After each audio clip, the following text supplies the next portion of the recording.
আলাইকুম এভরিওয়ান। আমি আর আমার 3 বান্ধবী মিলে আমরা যাচ্ছি দোকানে।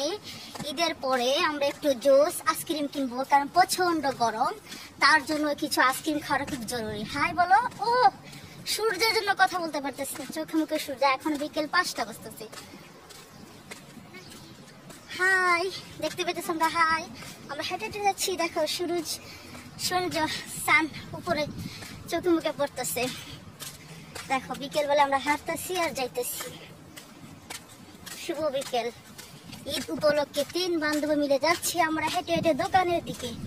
আর সূর্য আমাদের মাথার উপরে, যদি বেলা শেষের দিকে কিছু আইসক্রিম জুস এগুলো কেনার জন্য, কারণ ঈদের উপলক্ষে আমরা গিফট পেয়েছি। গিফট ঈদের টাকা, এটা দিয়ে আমরা এখন দোকানে যাচ্ছি কিছু কিনে খাওয়ার জন্য। Bye bye. ভিডিওটা একটুখানি বেশি লম্বা করবো না। এই যে ইচ্ছালামি কে পাইছে এরকম 50 টাকার নোট।